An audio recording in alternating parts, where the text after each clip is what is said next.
다같이 신앙고백 드립니다. 전능하사 천지를 만드신 하나님 아버지를 내가 믿사오며 그 외아들 우리 주 예수 그리스도를 믿사오니 이는 성령으로 잉태하사 동정녀 마리아에게 나시고 본디오 빌라도에게 고난을 받으사 십자가에 못 박혀 죽으시고 장사한 지 사흘 만에 죽은 자 가운데서 다시 살아나시며 하늘에 오르사 전능하신 하나님 우편에 앉아 계시다가 저리로서 산자와 죽은 자를 심판하러 오시리라. 성령을 믿사오며 거룩한 공예와 성도가 서로 교통하는 것과 죄를 사하여 주시는 것과 몸이 다시 산 것과 영원히 산 것을 믿사옵나이다. 아멘. 함께 은혜 나눌 하나님 말씀은 구약성경 이사야 9장 6절 한 절 말씀을 보도록 하겠습니다. 구약성경 977면에 있습니다. 구약성경 이사야 9장 6절 한 절 말씀입니다. 제가 봉독해 올립니다. 이는 한 아기가 우리에게 낳고 한 아들을 우리에게 주신 바 되었는데 그의 어깨에는 정사를 메었고 그의 이름은 기묘자라 모사라 전능하신 하나님이라 영존하시는 아버지라 평강의 왕이라 할 것임이라. 아멘. 자, 오늘은 이제 성탄 앞두고 이제 두 번째 시간으로서 한 아기라는 제목으로 함께 은혜를 나누고자 합니다. 하나님의 구원을 우리가 생각하는 것은 초자연적인 역사, 예를 들어 하늘에서 커다란 우박이 떨어지거나 하나님께서 땅을 흔들어 갈라서 그 가운데 많은 사람들이 그 가운데 굴복하게 하는 이와 같은 것들을 우리가 떠올릴 수 있겠죠. 성경에 보게 되면 하나님의 초자연적인 역사가 많이 나타나요. 예를 들어 그 여호수아 시대 가운데 하나님께서 해 그림자를 뒤로 물리신 사건이라든가 커다란 지진, 또 소돔과 고모라를 멸하실 때에 이제 불이 떨어지게 된 것, 또 엘리야의 그 같은 간곡한 기도 가운데에 하나님께서 하늘에서 불이 떨어지기도 하시고 큰 비를 내리기도 하시고 또 주님께서는 죽은 자를 살리기도 하시며 또 엘리야는 회오리 바람 타고 올라가기도 하고 또 풍랑을 잠잠케 하신 주님, 이 같은 여러 가지 모습을 통해서 하나님의 초자연적인 역사를 우리는 떠올리게 됩니다. 그 가운데 우리가 생각하게 되는 것은 뭐냐면은 하나님은 절대적인 권력을 갖고 있구나, 능력이 많으시구나. 그러니까 우리가 기대할 수 있고 우리가 의지할 수 있고 우리가 하나님께 나아가게 되면 반드시 하나님께서 나를 보호해 주시고 우리에게 평안을 줄 것이라고 생각을 하게 되는 거예요. 자, 그런데 그 같은 모습만 있는 것이 아니라 때로는 하나님의 굉장히 유약한, 힘이 없는 듯한 그 같은 모습을 우리는 떠올리기도 합니다. 죽은 자를 살리시며 무리를 걸었던 주님, 풍랑을 잠잠하게 하셨던 그 주님이 가야바의 뜰에서 사람들에게 신문당할 때에 주님께서는 모욕을 당하시고 뺨을 맞기도 하시고 또 사람들로부터 침이 뱉어지는 그 같은 모욕을 견디시면서 주님께서는 십자가의 고난을 순순히 받아들이시며 우리에게 구원의 은혜를 허락해 주었죠. 그 모습에서 우리는 떠올리게 됩니다. 아니, 하나님은 권능이 많으신 분이었잖아요. 능력이 많으신 분이었잖아요. 할 수만 있다면 지금도 이 가운데 좌정하시사 우리에게 당신의 권능과 당신이 갖고 있는 약속대로 우리를 위하여 혹은 하나님의 영광을 위하여서 무엇이든지 할 수 있을 거라는 같은 생각을 갖게 된 것이죠. 자, 그런데 오늘 본문에 보게 되면은 하나님께서 당시 이사야가 활동하던 시대, 여기서 보게 되면은 아하스 왕이 활동하던 시대를 보여주고 있는데 그 가운데는 나라의 갈등이 극심할 때였어요. 어떤 문제가 있었는가 봤더니 성경에 보면 북왕국 이스라엘과 아람, 지금에 있어서 시리아예요. 그 나라가 결탁하여서 남왕국 유다를 치려고 하는데 거기는 이와 같은 배경이 있었죠. 신흥 강대국이었던 아수르가 권리에서 일어나게 되자 여기에 커다란 압박감을 시리아와 북왕국 이스라엘이 느끼게 된 거예요.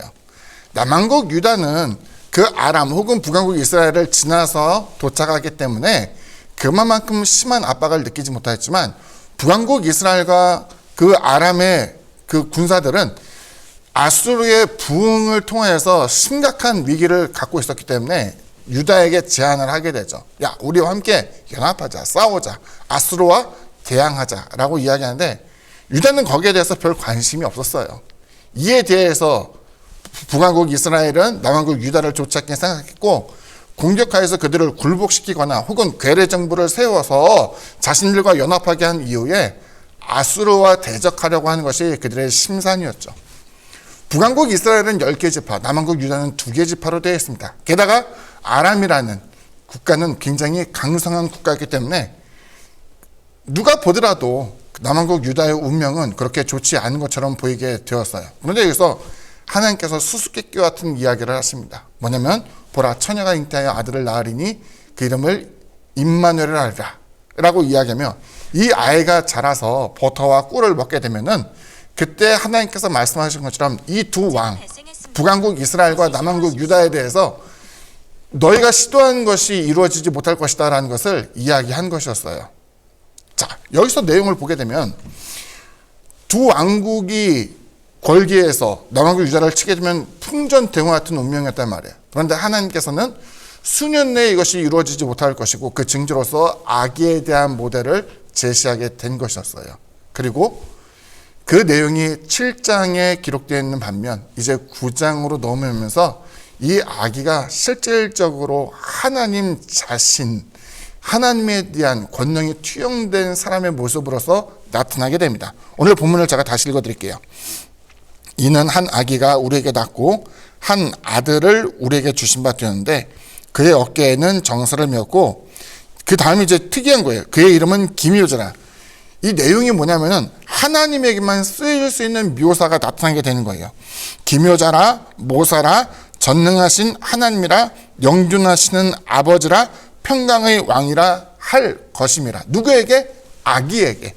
그 아기가 다음에는 이렇게 일컬어질 것을 말하게 된 것이죠. 누가 보더라도 그 당시에 있는 어떤 사람에게 이것이 쓰여진 것이 아니라 장차 오실 그리스도 예수에 대해서 예표로서 보여지게 되는 것이고, 우리가 생각하게 될 때 이것은 그리스도 예수에 대한 모습, 그리고 계시록을 통해서 우리가 알게 되는 것은 만국을 철장으로 다스리며 심판자가 되시고 영원한 천국에서의 주인으로서의 주님의 모습을 떠올리게 되는 것이죠.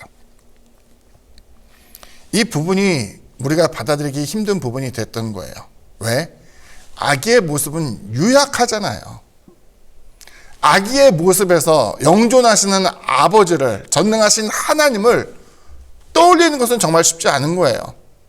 작은 아이의 모습, 누군가의 보살핌을 받아야만 성장할 수 있고 생존할 수 있는 같은 작은 모습인데, 하나님은 그의 정체에 대해서 예고하시기를 이것이 곧 하나님, 그리고 우리가 의지할 구주, 그리고 그리스도의 모습이라는 것을 보여주고 있는 것이죠. 그래서 우리는 성경을 통해서 주님의 멋진 모습을 기대하곤 합니다. 기적을 행하시는 주님, 풍랑을 잔잔케 하시며 오병이의 기적을 통해서 많은 사람들을 배불리 먹게 하는 그 주님의 권능에 대해서 이야기를 합니다만, 사람들이 별로 좋아하지 않는 대목이 있어요. 고난당하는 주님 좋아하지 않는 거예요. 금식하신 주님의 모습 별로 달가워하지 않는 거예요. 사람들에 의해서 고문을 당하고 사람들에 의해서 비난을 받고 사람들에게 조롱을 받는 그 주님의 모습을 대부분의 사람들은 사랑하지 않는단 말이에요. 하지만 주님의 모습은, 이 모습도 주님의 모습이고 저 모습도 주님의 모습이에요. 이것이 좋고 저것이 나쁘다가 아니라 이 모든 모습이 우리가 끌어안아야 되고 우리가 믿어야 되고 우리가 사랑해야 될 주님의 모습이라는 것을 보여주고 있죠. 우리의 신앙은 하나님의 어떤 모습을 사랑할까요? 많은 복을, 권능을, 능력을 우리가 감당하기 힘들 만큼 복을 부어주시는 그 하나님만을 사랑하는 게 아니라 때로는 우리를 연단시키시고 우리에게 깨달음을 주게 하시는, 그 깨달음이 그냥 온 건 아니잖아요.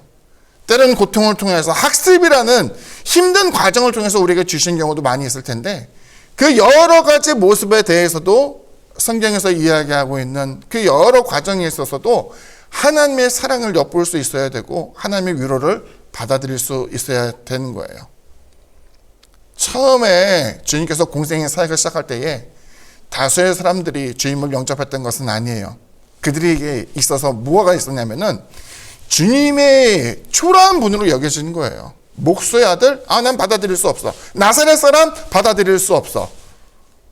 저 사람이 어떤 훌륭한 바리새인 혹은 율법학자에게 배운 것도 아니고 그 학문적 지식이 근본이 어디인가 받아들일 수 없어 외쳤지만 주님이 차츰차츰 표적을 보이시며 그를 따르는 무리가 점점 늘어나게 되자 정말 아이러니한 거예요.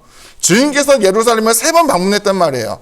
첫 번째 방문, 두 번째 방문에 대해서는 사람들이 별로 주목하지 않았지만 주님께서 나사로를 살리고 오병이어의 기적을 베풀고 난 다음에 주님께서 입성했을 때에는 자신의 겉옷과 종려나무 가지를 깔면서 호산나 다윗의 자손이여 라고 이야기하며 자신들의 메시아라는 것을 그들은 선언하게 된 것이었죠.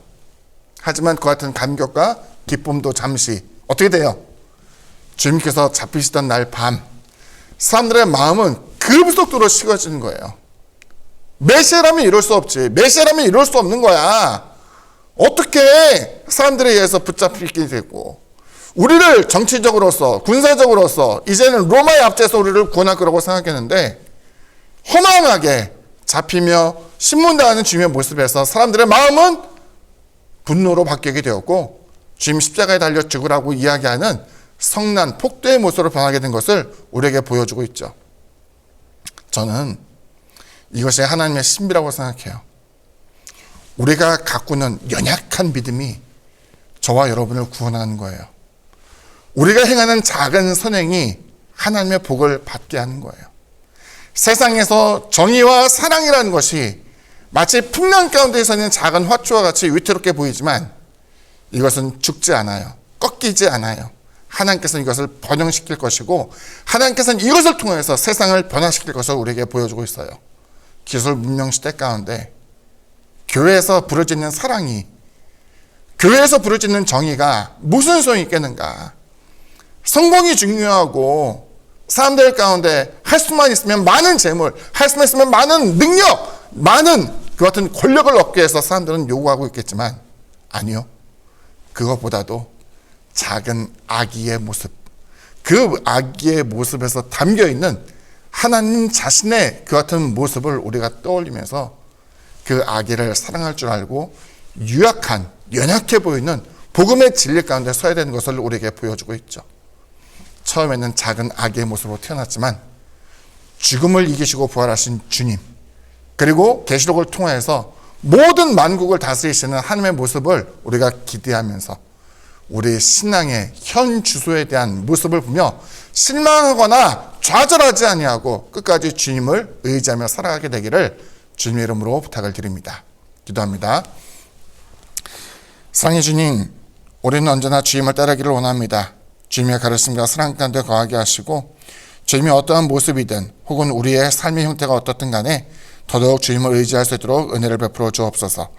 예수님 이름으로 기도드립니다. 아멘. 하늘에 계신 우리 아버지여, 이름이 거룩히 여김을 받으시오며 나라가 임하시오며 뜻이 하늘에서 이루어진 것 같이 땅에서도 이루어지이다. 오늘 우리에게 일용할 양식을 주시옵고 우리가 우리에게 죄 지은 자를 사하여 준 것 같이 우리 죄를 사하여 주시옵고 우리를 시험에 들게 하지 마시옵고 다만 악에서 구하시옵소서. 나라와 권세와 영광이 아버지께 영원히 싸움나이다. 아멘.